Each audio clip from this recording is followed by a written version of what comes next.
Oh, hello. So tonight I'm going to show you how to do just a really nicely done roasted baked chicken. This can be transferred over to doing a turkey. I'm going to do it basically the same method I do a turkey, so interchangeable. First, I've got about a stick of butter since I'm doing a chicken. You probably would need 2 sticks. Double this if you're going to do a turkey. And it's softened. I just let it get to room temp.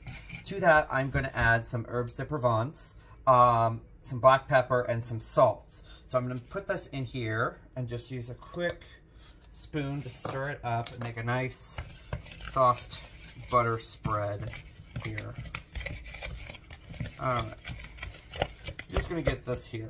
Now, if you're a bit of a germaphobe and you don't like touching raw meat, I would suggest gloves for this next step that we're going to do.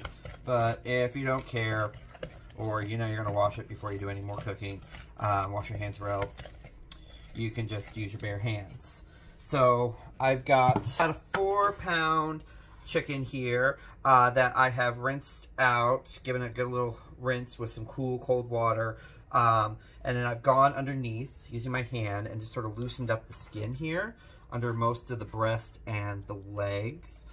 And then what I'm going to do is I'm going to lift it up here and I'm just going to put a little salt and pepper on the inside cavity. There.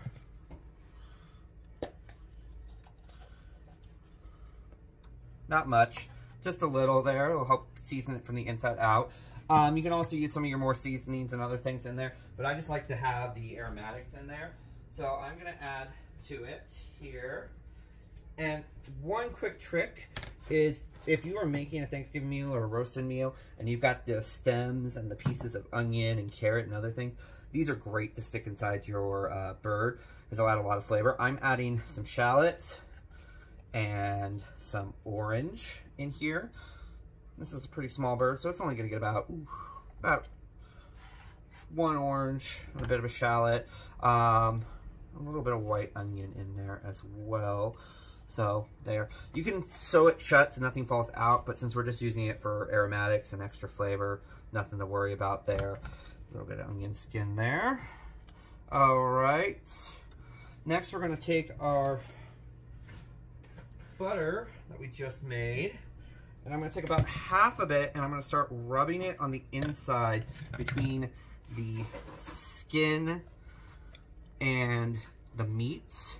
And this is going to create a nice crispy skin here when it cooks up, and it's going to add a lot of flavor directly to the meat.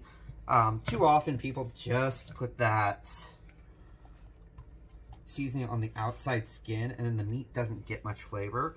This is a great way to infuse a lot of extra flavor into the bird without having to do any sort of brining before, or if you're short on time or kitchen space, this is a great way to get that extra flavor in there. Now I'm just going to put it underneath there and then start massaging it on the outside too. And this is going to get evenly coated here. As I said before, don't worry about getting dirty. This is a great way just to put it in. I'm also going to get it on the underside here too. Flip it over real quick, put some on here on the bottom. You always sort of want to cook your bird with its back down and then have the keel bone or the chest piece sort of sticking up. That cooks it the best, at least in my opinion, in my experience here. There, get the wings, getting the in parts there. Got just a little bit more butter. Don't be afraid if it piles up a little bit too. It just makes it taste oh so good. While you're doing this and you're massaging the bird, putting the butter on, you'll want that oven to get to 375. And we're going to cook this guy for, so this is a 4-pound bird, 20 minutes roughly per pound. So it'll cook for about an hour and a half here, give or take. And then after that first hour, we are going to tent it with some aluminum foil. I will show you that when we get back there and show you what it looks like when you want to tent it. Another thing you can do is you can actually put some aluminum foil around the ends of the drumsticks, and that'll also help keep it from burning as well, and the wingtips. That's a good little trick there you can do. So we're gonna pop this bad boy into the oven and we'll be back soon once I wash these hands. All right, it's been about an hour now and we're gonna pull the chicken out, see where it's at. We'll continue cooking it. All right, it's starting to get golden brown. I am a little worried about how crispy the wings and drumsticks are getting, so I'm just gonna put a little aluminum foil there. Just keep those tips from burning, getting too bad. The rest of it's looking pretty good and getting about where I want it. So for that next half an hour, it should cook just fine. And we'll just finish doing this. I always put it shiny side down. Just there. And we'll do that for the other one. And then I'll just pop this back in for about another 35, 40 minutes. And we want to make sure it's 165 when we take it out. And we'll be right back when it's done. All right, so we've got our chicken right out of the oven here. And it's all nice and cooked and crispy on the skin. You can see the wings and the tips did not get much further, which is exactly what we wanted. That's golden brown there. So we're gonna let it rest. Now it's out for about 10 minutes, give or take, before we cut into it. That just lets all the juices go back in. And then part of that is we are gonna give it just a little tenting here to help make sure not too much evaporates. There, let's look at that. Everything's set for about 10 minutes there. We'll come back, we'll have this on a cutting board, and we'll show you it cut up and ready to serve. Okay, so we've let it rest for about 10 minutes just to let the juices reabsorb. There is a lot of drippings in the pan.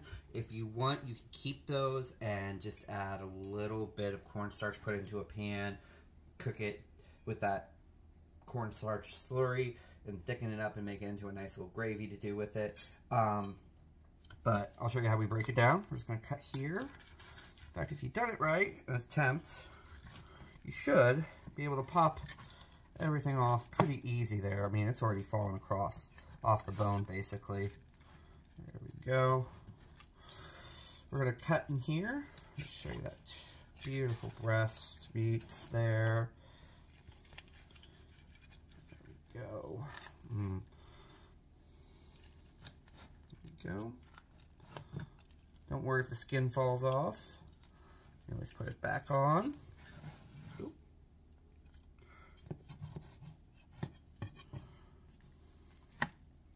Go. Push this guy back for just a second here. Separate the wing there. Those are great for kids. Kids always like the wings and the drumsticks. Let's cut in. I already temped this to make sure it did get up to that 165 for safe eating. You can see that beautiful herb chicken right there. And enjoy.